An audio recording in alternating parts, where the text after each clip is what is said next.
You're listening to Lights Camera Latino, the podcast, hosted by Angel Fabián Rivera. Remember to follow us on our social media platforms as Lights Camera Latino and Angel Fabián Rivera. Hola mi gente, welcome to Lights Camera Latino, the podcast. This is a place where we dive deep into the captivating world of entertainment with Latinos shaping the industry.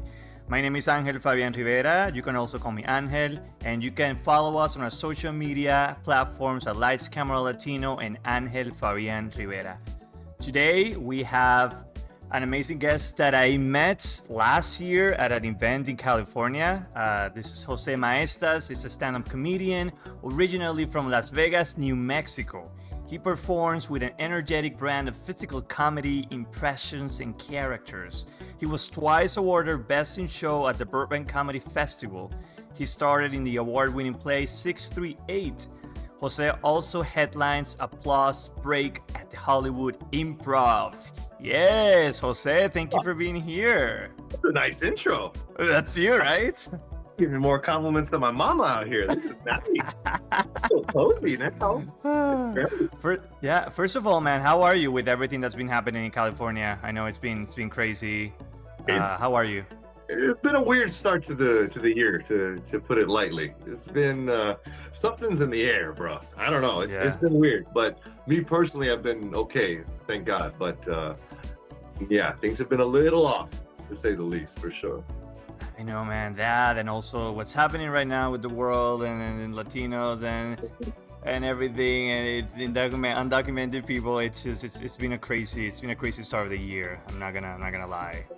Yeah, it's I don't know, not to get too serious right off the bat, but it's hard to make light about a lot of these things, especially what's happening, like you said, to Latinos. It's not easy to joke about. We're obviously going to have to find the way, because that's our job. That's my job. But it's been weird. Yeah, but I think people like you, it's most needed now. You know, we need to get out of that of everything that's happening and sit down and just have a few laughs, right? I think that's very necessary. So I like you said, I think you got an important job right now, and I think it's very necessary. I think I want to go to spend a night and laugh. That's what I want right now, because it's just get out of reality, right? That's what I've noticed. A lot of audiences either want you to fully ignore the heavier things that are going on, because like you said, it's sort of a reprieve from what's happening outside, and let me just exist here for these 2 hours and have fun. Or if you're gonna address it, you gotta address it.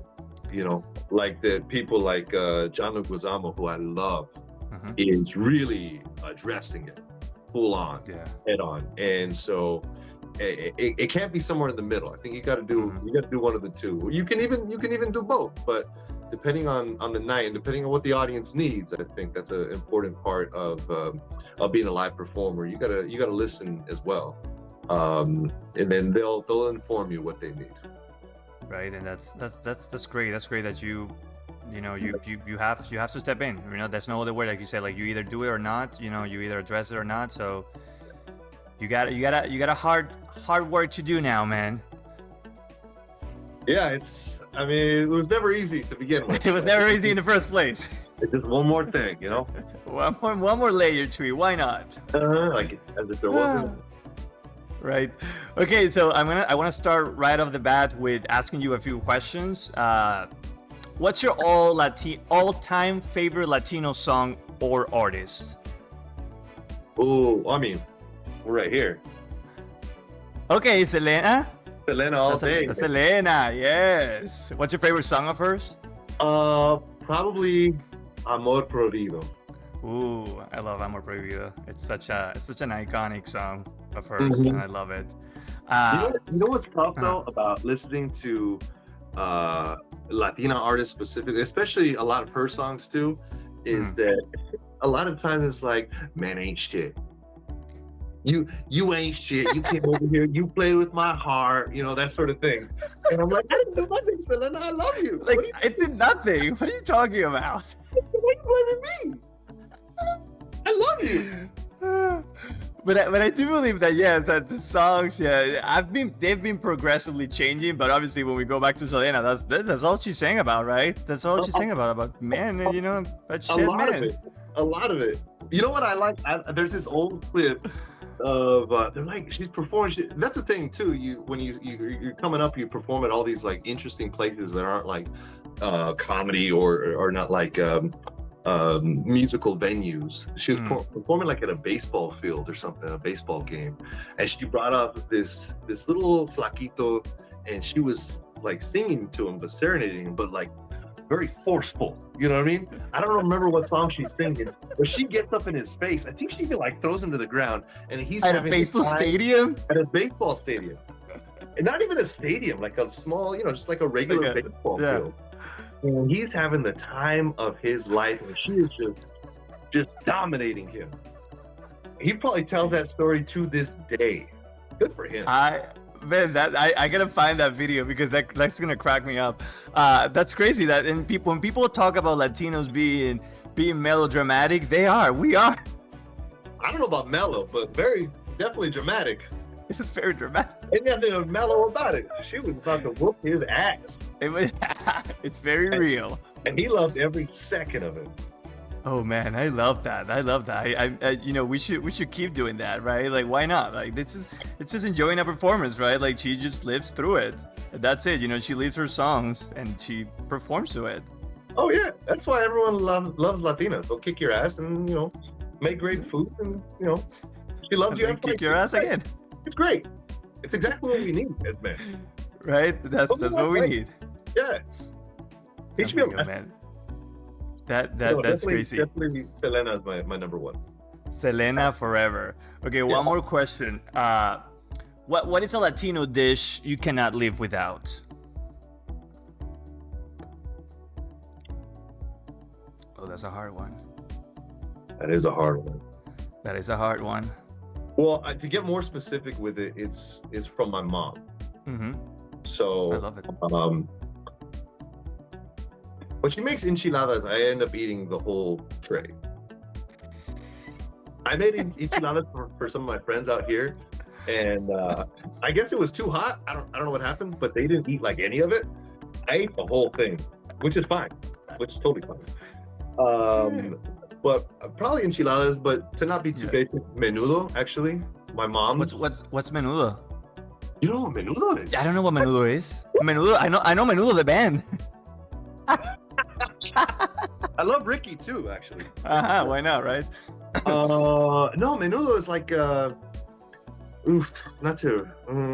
would you call it in English? I forget the name of the actual meat, or the cut of the meat, but I believe it's like I'm gonna get totally roasted for this, but I believe it's like the intestines of the cow or the lining of the stomach. I don't know exactly the cut of the meat, but the texture is very specific. It's like it can be kind of spongy. Is it like beef? No. Beef? Beef? No, it's not that. No, menudo is like its own thing, and they make it with. You can have it with pozole as well. It's like kind of made into like a soup. I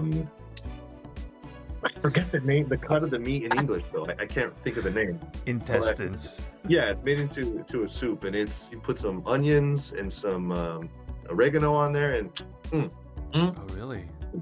It was funny in my class. I remember second or third grade, there was a little questionnaire, and they asked all the students what their favorite foods were. Right, they're little kids. So everyone put pizza or burgers or whatever, and I was the only kid that put menudo. And all the other kids like, what's wrong with you? What's that? Like, what's wrong with you? There's something wrong with you, not with us, with you. That's the best. Wow, that's crazy. I need to check on that now. I love food, I like to try food, except spicy shit. Like, I cannot, like tamales for me, like they can get really spicy for me. Oh my god. I can't, man. People think that all Latinos like spicy food, but I'm Puerto Rican. I don't like any spice. I don't like anything spicy, man. I can't.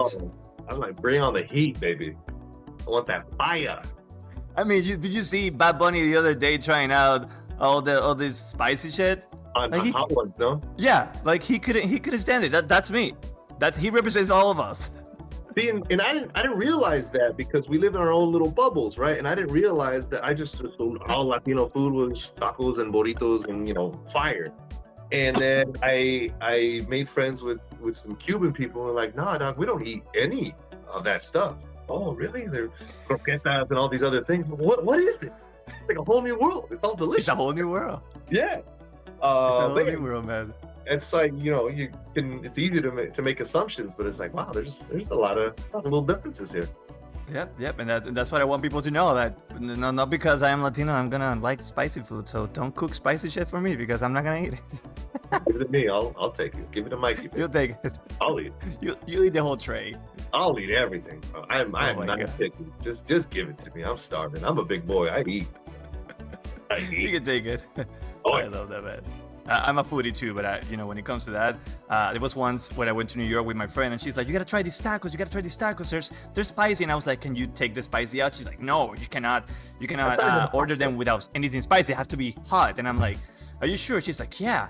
When I start eating that shit, man, I was so fucking mad because I was so hungry, and I couldn't eat one taco. It was crazy. That's like my brother. He doesn't do well with spice. Sorry to throw him under the bus, but we'll be eating stuff and he's just cussing the whole time. Like, this is not even enjoyable. This is bullshit.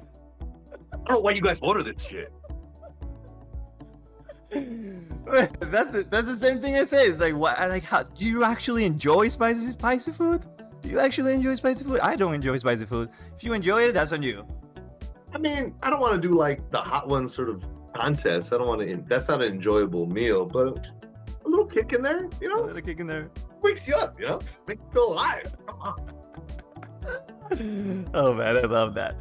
Okay, so let's switch. Let's switch to let's go back in time, Jose. Let's go back to small Jose, little Jose, back in New Mexico. That, by the way, I didn't know there was a Las Vegas in New Mexico. I was like, That's right. We're the OG, baby. We're like 100 years older than the other one. see, and people know the other one better than this one, right? You know what was interesting? Before like Google Maps and Apple Maps and the internet was a thing, people would stumble upon our Vegas, like tourists, thinking that it was Nevada. And they would say, No. because my dad has a furniture and flooring store. So I remember being a little kid in the shop and they would roll up to like, well, where's Caesar's Palace? I'm like, oh, bro, you're about 1,000 miles away, baby girl. What are you doing? It's not even close. What map are you following? What are you on, Tatooine? You are way off. That Yeah, is crazy. They got, Caesar's Palace or whatever, but we got Superstore Walmart. Don't even worry about it, all right? We're doing fine. You're doing fine. We're doing fine. Oh my god, that's crazy. So talking about Las Vegas, New Mexico, and you growing up, how growing up there shaped your sense of humor, man? Because you have a specific sense of humor. Mhm. I think it's mostly my family, rather than my town. We're a very small town.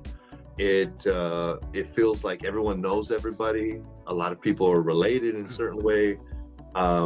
It's one of those things, like you grow up in a small town, it's like gossip spreads like wildfire. Like everyone knows what's going on. Like your grandma knows who's talking shit about you before you do. You know what I mean? Like everyone knows everything. But I think my sense of humor specifically was shaped by my family. I talk about my parents a lot. It was shaped by my brother and sister. They're a decade older than me, so they got me into like Saturday Night Live and Jim Carrey and those type of people, and really shaped my personality and my taste. All the music I listen to are from the 80s and 90s. I'm like a man out of time. You know what I mean? I feel like I should be 50 years old at this point. No, I love that you mentioned Saturday Night Live and Jim Carrey, because when I saw you perform, you made a character out of everything you said, and that for me was like mind blowing. I don't like, not every comedian does that, and not every comedian knows how to do that right. Does that make sense? Like really step into it, because they can tell jokes, but step into a character and actually tell the story from that specific character that you're talking about. Like for me, that was so funny that you were stepping into that other side. So it's very interesting. Oh, thank you, man. Thank you. I mean, that's what I love to do, and that's what I enjoy watching. Those are the people that I looked up to. You know, the Jim Carreys, the Will Ferrell's, Robin Williams sort of world. And I'm not putting myself in that category at all, but I'm just that's what I enjoyed watching. So I like somebody. I'm always trying to get to the act out. Talking about comedy, I don't. I'm not a big fan of jokes and joke telling. I think that could be incredible. To me, it's almost like a magic trick. I'm like, I don't even know how you're doing that, really. Mhm. I like to set up a premise and let me get to the act out right away because that's what's fun for me, you know? So I try to get there as quickly as possible. And so if I'm making fun of my dad or some guy that I used to work with or my mom or whoever, I'm trying to get there as soon as possible because that's so much fun to me. Oh, I love that, man.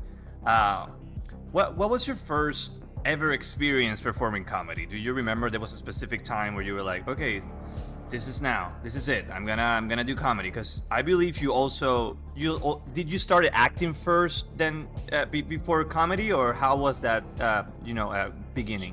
So I haven't done much acting. I've done a couple of little small things here and there. And then I did the play, of course, 638, which is coming back in March, actually. I saw that. Yes. Yeah. And so that just got announced. We start rehearsals again next week, and I'm very excited for that. That's great, man. Congrats.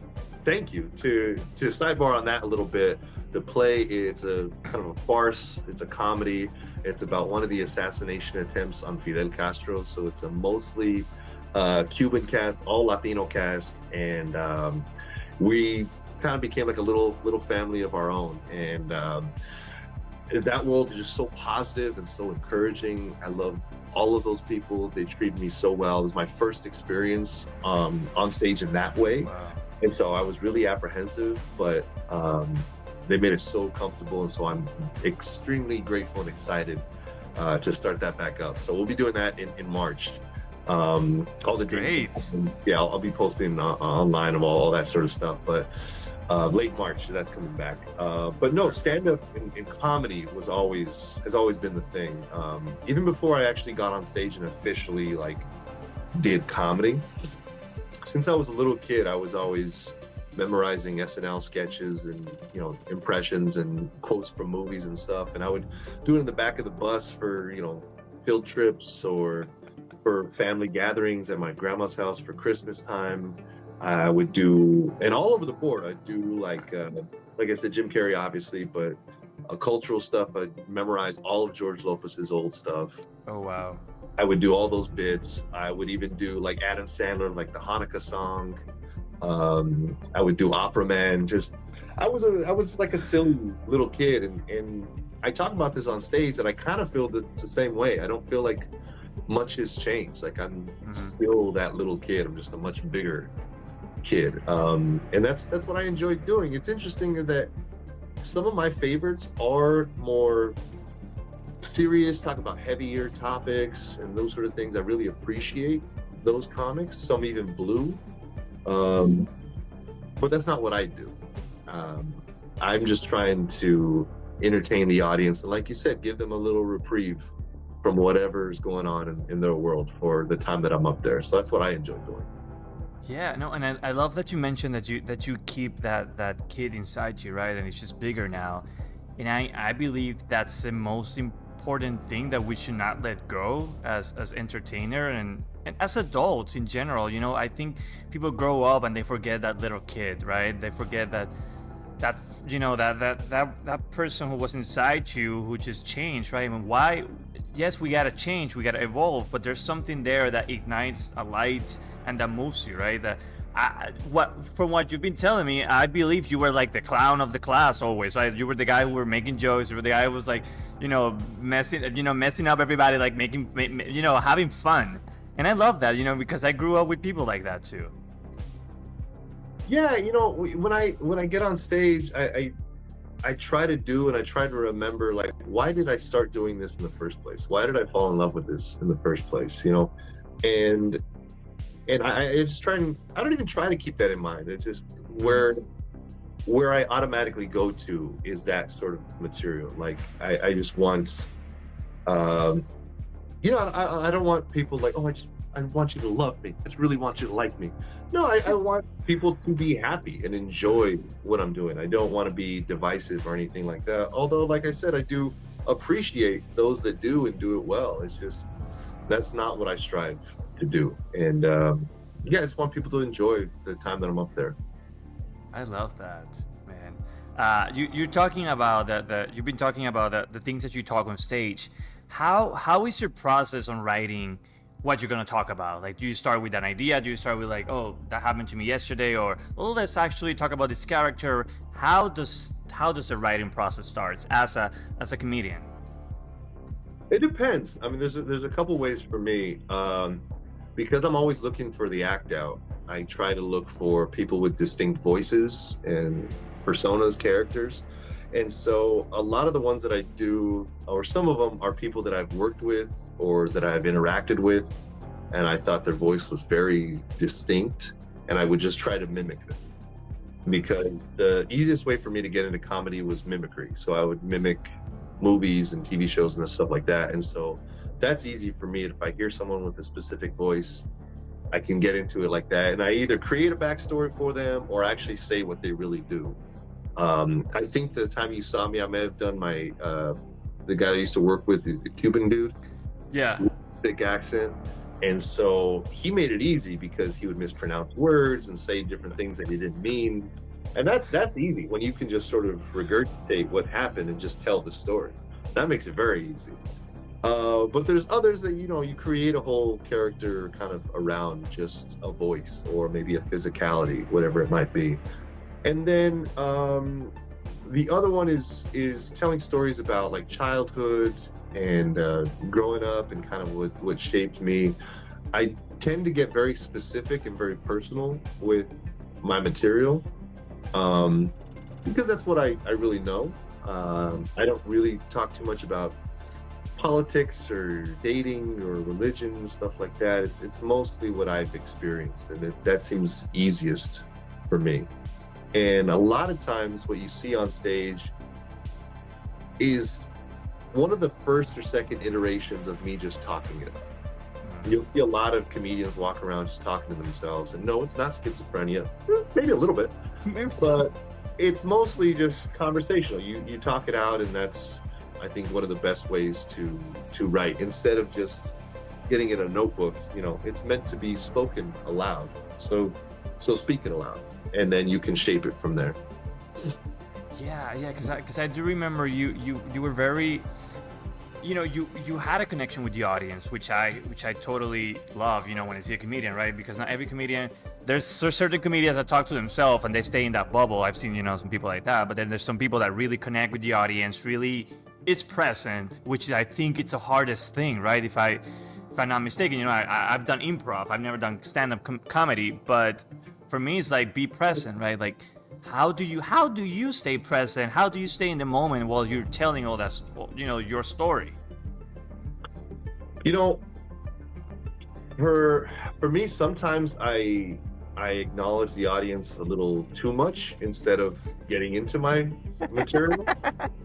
I don't necessarily do crowd work. That's not my thing. That's not what I do. I'm not good at it, actually, because then you got to make jokes, and I'm not a joke teller.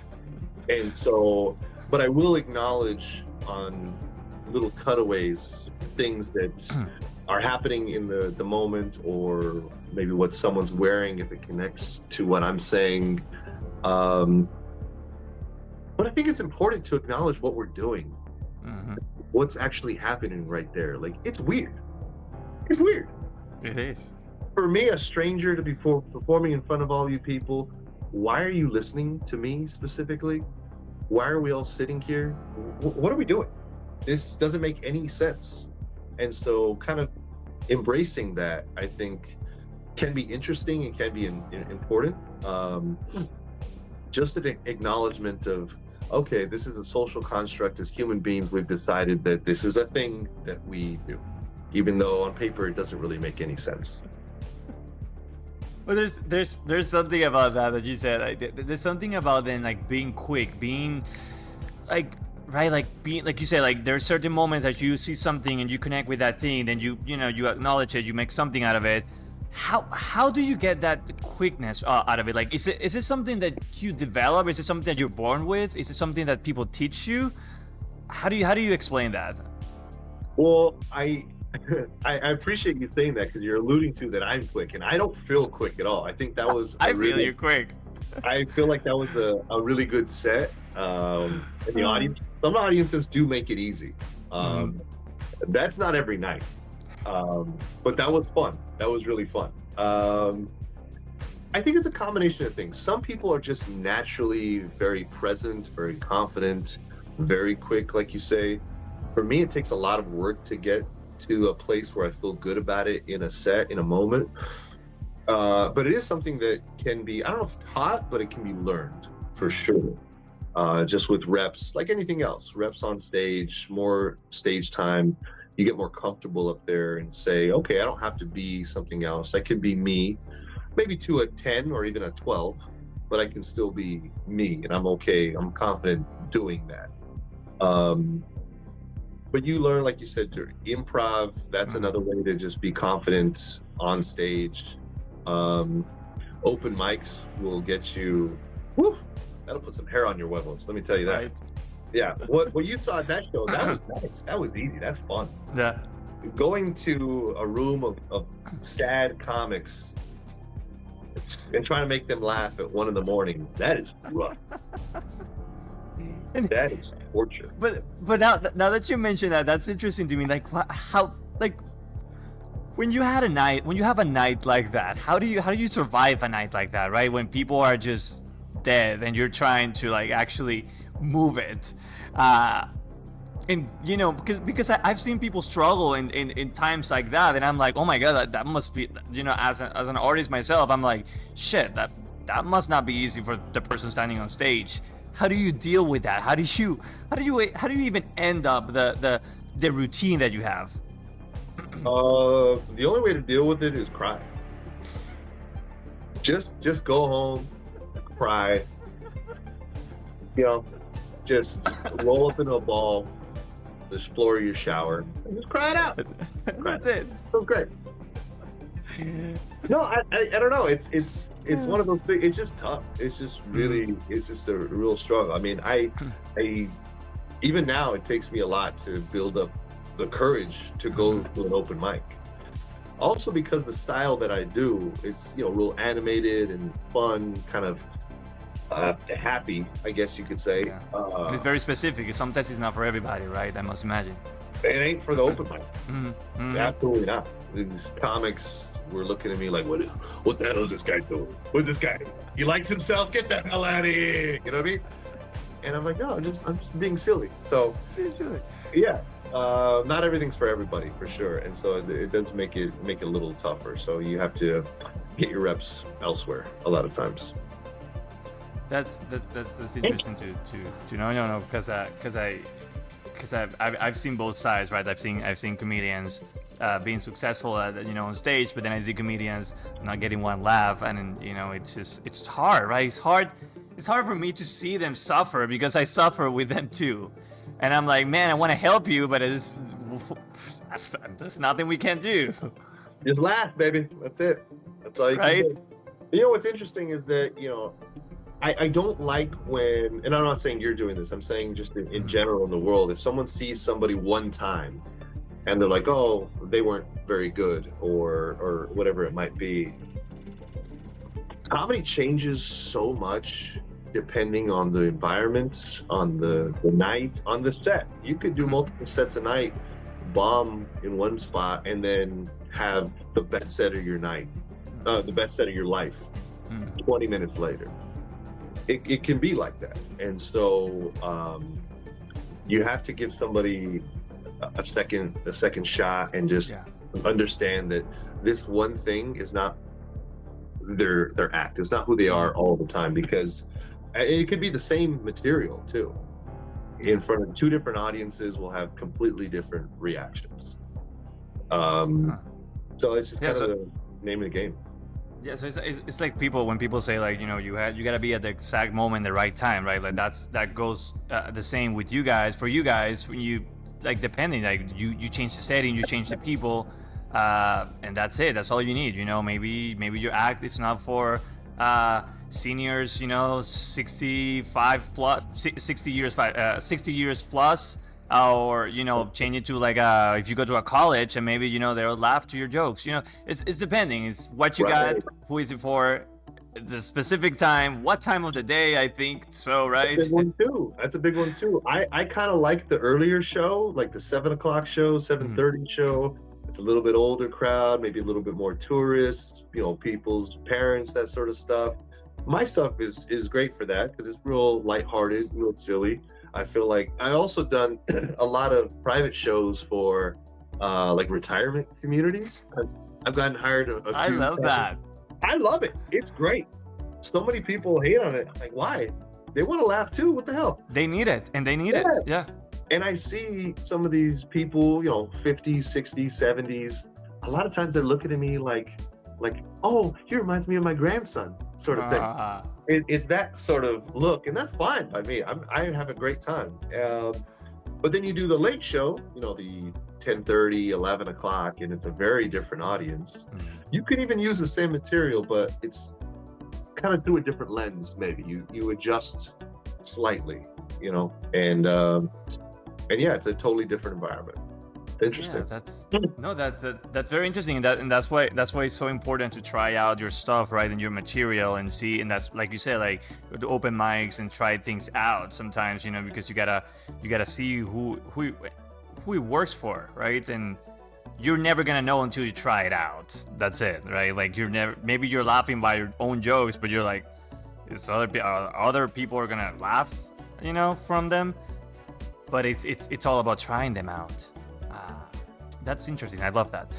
Let's switch to the Burbank Comedy Festival. Let's talk about you won Best in Show twice. What was that experience like, man? And can you talk about what Burbank Comedy Festival is? Sure. So it's a comedy festival out of a club called Flappers. I love Flappers. They were actually the first comedy club to put me on here in LA. So I was very appreciative to that club, and Barbara and Josh run that club, and they do a great job about it.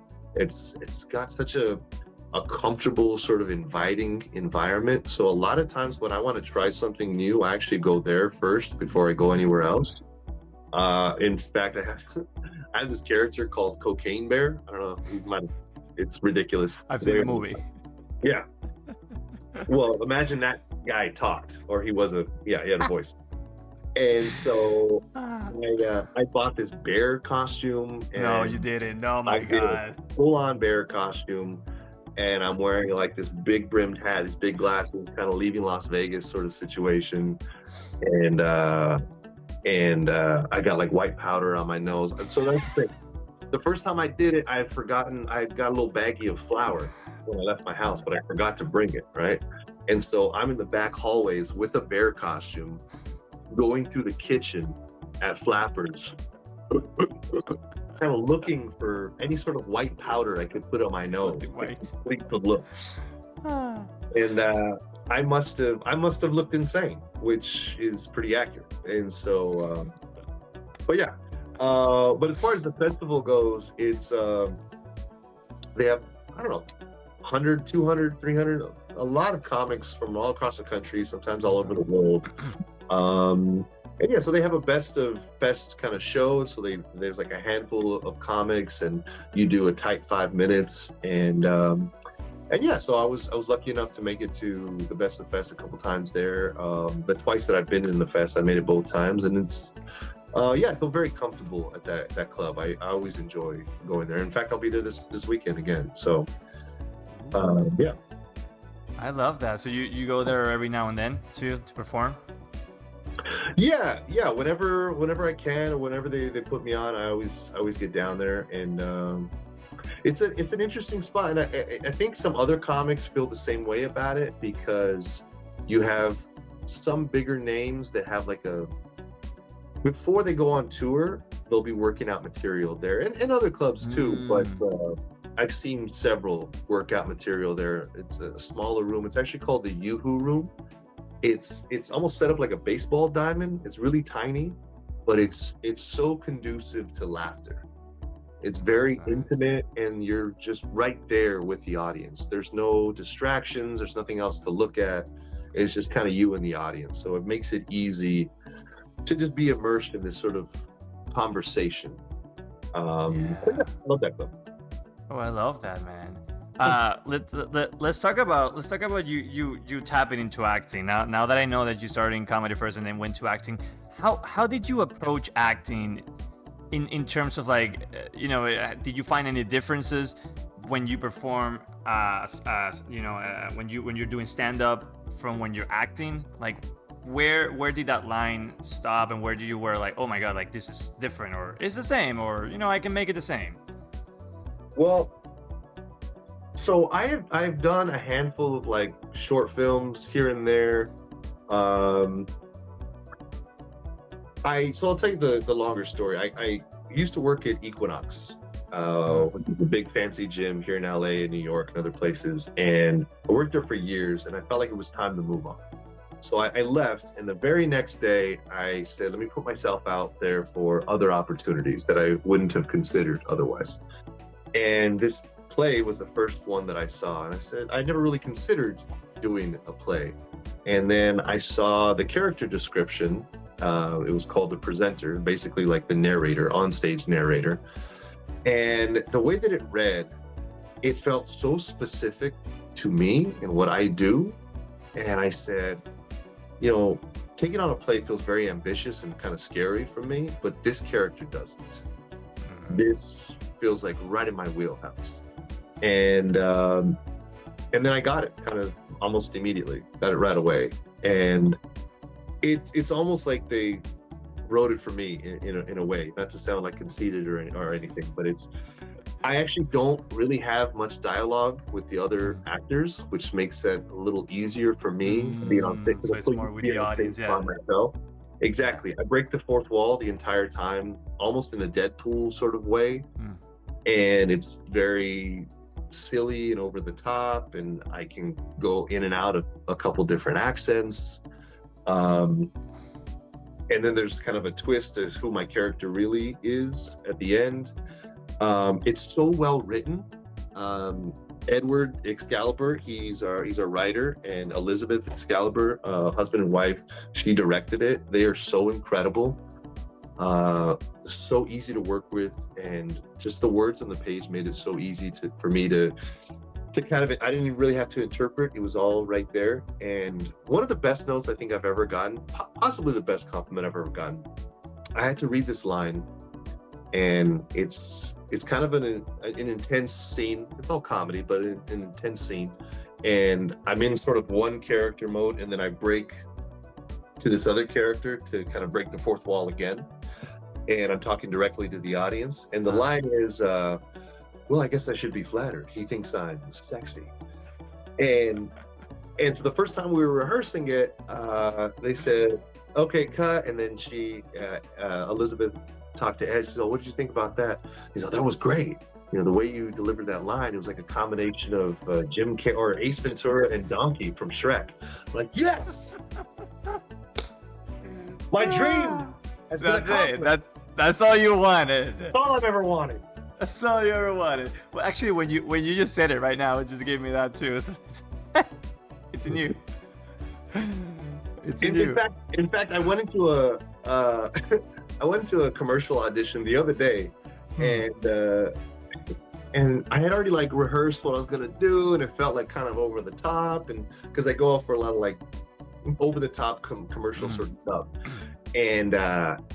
and right before you go in, the casting director kind of comes out and talks to everyone. He's like, all right, guys, this is what we're looking for. You're going to look here. This is your mark and your eye line, that sort of stuff. And then he said, I know on the paper it reads kind of silly, but don't go in there with anything like Ace Ventura-y. And I almost left immediately. I'm like, I got it. So it's not for me. I don't know what I'm doing here. And spoiler alert, I didn't get it. So, but you did it, right? You still did it. I still did it, but you still did it. Well, you give it a try. But that's funny, man. That's funny. So you have you ever done like any drama, like any play that's a little bit more dramatic on that side? Have you ever stepped out of that comedic side of you?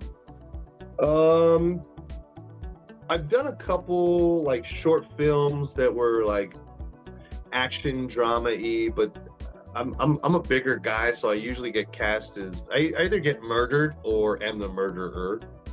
Not a whole lot of dialogue with those two. That's it. Yeah. Either or. In this play 638, there is a moment where I do break from that sort of slapstick character, and I am addressing not necessarily the audience, but someone else, and a very long monologue, and it is much more dramatic, or at least grounded, and that felt cool. That felt really, I don't want to say easy, but it felt like more like me, because I am kind of a more, I don't want to say serious, but more contemplative person. I'm not always up here. I'm a little bit more stoic and kind of to myself, and dare I say even shy, in a way. I'm definitely to myself, and so that also felt in my wheelhouse in a certain aspect. So I do look forward to more of those type of opportunities where I can just be more grounded, be more of a normal human being. But I love that you mentioned that, because I think you're stepping right, like it's because you're stepping out of your comfort zone, and also you're stepping into something inside you that you've never like actually tapped in. Does that make sense? Because it happens to me too. Like, for example, when I have I am not I don't show my emotions, right? Like I don't cry in front of nobody. I don't get mad. I don't get angry. But when I step into characters that makes me angry, that's when I'm like, I let my feelings go out. And it's sometimes it can get scary, because you're stepping into something that, oh wait, like I've had that inside me for such a long time, and now I'm just exploding, right? But it's just about the how. It's just about like not being afraid of stepping into that side of you that makes you you. So I love that you want to explore that side of you too, because I think it's necessary to have that yin and yang, right? Like to have that those, because we are made of that, like as human beings. Exactly. We're not just one thing, and we have an array of emotions and almost personalities depending on where we're at. We code switch, as they say. So in front of one group of friends, I'm a certain way, and then the other ones know me as a very different thing. It's like, for instance, when I tell people that I do comedy, I get one of two responses. It's either, well, duh, okay, I can see that, of course. Or it's like, how? I never heard you speak before. Really? It's one of those two things. Wow. And they're both right. They're both completely right, because I don't feel the need to be up here. Yeah, to be, and you don't have to. There's nobody's. You should not be that, because you're not a robot, right? Like, you're not made for one thing specifically. Like, let's think about Robin Williams, right? Like, nobody knew what he was actually going through. Right. People knew that he made us laugh, but that was that it. There had to be something else, someone else in there, right? He couldn't have been like that all the time. Exactly. And so, we I don't, not to say masks, but we have different faces and phases of ourselves depending on where we're at. We're complex human beings, and so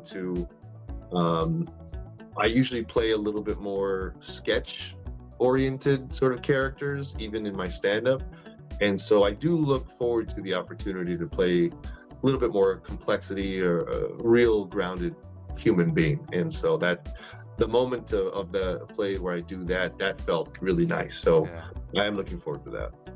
Yeah, and I'm excited for you too to step into that part of yourself, because I think it's important. And also as an artist to develop yourself and to grow. That's part of growing in this industry, right? Like to find these other parts of ourselves, and that's the beauty of it. Exactly. Yes. Okay, so we're gonna jump now to Ruleta time. Let's do this. So you're gonna see the categories here. We got food, we got entertainment, we got song, we got history, we got celebrity. Okay, so depending the category you land in, you're gonna be asked a question. Okay, are you ready? I don't know, but we'll give it a shot. Okay, so let's see what you get. Oh my god. And you get history. Okay. Yay! We love history in this place. I don't love history. Come on, Alex Trebek, give it to me. Okay, so this history question says, which Latin American country was the first to gain independence from Spain? Is either Argentina, Colombia, Mexico, or Venezuela? Oh my god. Ooh, I told you that these questions were Google. Thanks. Jesus. Is this Final Jeopardy? Yeah, kind of. Which Latin American country was the first to gain independence from Spain? Argentina, Colombia, Mexico, or Venezuela? There's a reason why I'm going to guess this one without giving a whole explanation, but I'm going to say Argentina. that was a nice guess. That was a nice guess. But it's actually Colombia. It was actually in 1810. Like, who knew that? I didn't know that anyway. So, history and me don't get along anyway. So, I mean, that's good to know. Yeah, that's it. Something new you know every day, right? Okay, I like to learn. Let's see the next one. Okay. So you get song. Okay, so you're gonna guess this song, and the song is which iconic song includes the lyrics? Okay, this one is so easy. Quiero respirar tu cuello despacito. Is that a Justin Bieber song? Maybe. Is it a Justin Bieber song? Despacito. That's it. That's it. That's not too much. You got it. You see, I put an easy question in there just in case. Okay, so so let's do the last one. To be clear, not the Justin Bieber version. Exactly, not the Justin Bieber, because that's the version everybody knows here. Yeah. No. Delete. Delete. Okay, let's do the last question. Let's see what you get. Oh. And you get celebrity. Ooh, okay. Okay, celebrity. Okay, so this Chilean actor started as the Mandalorian in the hit Star Wars series. Who is he? Boom! That's my boy, Pedro. Eso! Let's go! Pedro Dude, that is my guy. Did you see him on SNL? I haven't seen him on SNL. Oh, wait, yeah, with Bad Bunny. Yeah, he was doing the abuelitas. Before that, I haven't seen him before that. Before that, he hosted. Oh, it was the best episode of that. Really? I haven't seen that one. So good because they brought it back for Bad Bunny. That he was so for the good. Bad Bunny one. Yeah, but he had already done it him solo. Oh my! Like bringing the white girlfriend home. Yeah. Oh my God, it's so good. And he had another one. Lisa from Temecula. Oh, that really? Is an incredible sketch. You have to see it. Just the way he's so laid back and so doesn't have to take himself too seriously. Also an incredible actor. And how do you not love the guy? I love Pedro. Yeah. He's just amazing, and he's in a moment of his career where he's just everywhere, man. And I'm so excited for what's coming for him. You know, he's putting Latin America out there, and he's just doing all these characters that nobody thought a Latino could do. You know, let's talk about Mr. Fantastic and Fantastic Four right now. It's just like, what the fuck? Like, who would have thought? Right, him and that, and in Gladiator. I mean, Gladiator, doing the other one, the zombie one. The game. Last of Us. Last of Us.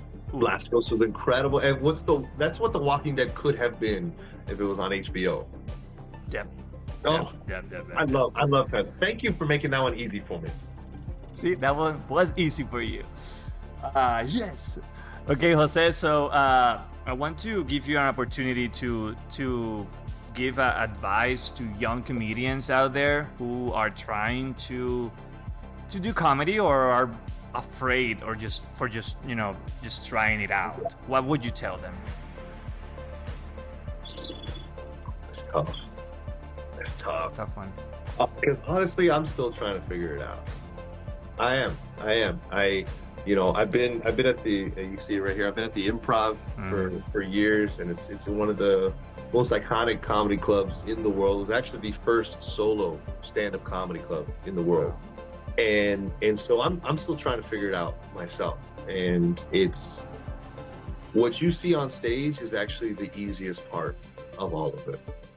It's everything else that comes along with it. To even get the opportunity to get up there, it is so difficult. And I think one thing is it's a solo endeavor. I'm still learning that, is that you can have friends in comedy, you can have great friends in comedy, you can get yourself a manager, an agent, and all these different things, but you've got to do it yourself. You've got to put in the work, you've got to show up for yourself and be accountable to yourself. Like for instance, right now I'm trying to raise some funds to shoot my own, I don't like to call it a special because everyone has now, it ain't that special anymore, but I'm trying to put myself on tape and get myself out there a little bit more right now, open my own doors. And so I think with anything else, just start. Don't give it so much thought. You just start. Whatever it is that you want to do, just do it. Just start doing it, and you're going to learn. But you got to know that no one is in the business of helping you. You're going to get lucky here and there. But you just got to do it yourself. And then after a while, you do it yourself, you get so much better, that's going to be recognized. But the main thing is start. It's never too late. Just start. Yeah, no, I love that, because sometimes we just go through life just thinking about doing it or trying something, or what if I should do that, I should. Yeah. But we forget that the action, right? And the action is more important than the words. And when we act to it, that's when we're actually gonna find out if that's something that we really want, if that's something that we're good at, if that's something that we can be better at. And there's no other way, right? It's like the example that you said, when you have this new routine, like you gotta try it out. Where do you try it out? If you don't try it out, you're never gonna know if it's gonna work with the specific audiences. And that's the thing, like we're always waiting and hesitating, saying, I'm not ready, or I'm not good enough, or whatever. And you're probably right. When you start, you're probably gonna suck. It is what it is. But that's how it is with everything. You don't know until you know. And so you put it out there, or you start working on it. It's terrible. Just come back the next day and make it that much better. But the key is just start somewhere. Just start somewhere. Oh, I love that, and I thank you, Jose, for being open and talking about your experience, and talking about about being Latino, and how your experience as a Latino has actually influenced you in your career. And I just want to tell you that you're doing it, man, and you should be proud of yourself. And this is just one step of the next ones that are gonna come. And one day we're gonna see Jose in the billboards, and we're gonna say Jose Special, and we're gonna say, that's it. And I'm so excited to see you continue growing up in this industry, which is hard. It's a hard industry, the one you're in. So you're very brave, doing it. So I want to applaud you, and I want to say that you got the world in front of you. So mayor de los éxitos always. We're here rooting for you. Anything you need from me, anything you need from. I know I'm in the other side of the country, but I'm here. Anything you need, we're here for you, right? So I'm excited to see you keep growing. I appreciate you, Angel. Thank you so much, and thank you for doing this, for taking the time to highlight Latino voices and just take the time to learn a little bit more about myself and give me this opportunity. So thank you for doing this. I really appreciate it, man. Yeah, man, always. So before we leave, where can people find you? Where can people talk about your play too? Where can people find tickets?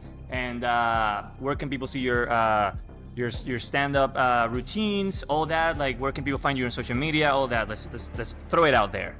Yeah, so to be very specific, you can find me at 310 South Beverly Boulevard, apartment C. That's going to be in Beverly Hills, California, 90121. Knock 3 times, so I know it's okay. You know. No, you can find me on Instagram at Funny Brownie. That's my little nickname on all socials. Funny Brownie. Instagram, you know, Facebook, YouTube, all that stuff. Venmo, Snap, or Cash App. Yeah, Funny Brown is my thing. The play is coming back, I believe, I hope I'm not getting these dates wrong, March 21st through the 23rd, I believe are the dates there. I'll be in the Slow Comedy Festival. That's in San Luis Obispo. April 1st, I believe. I hope it's not an April Fool's joke because I don't have the gas money to drive all the way down there, you know.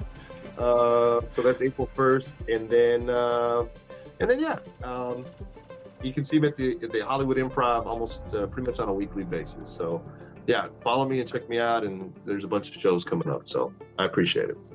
Yes, I'm excited for that. I'm excited to, when I go to back to LA, come see you there. I'm excited to do that.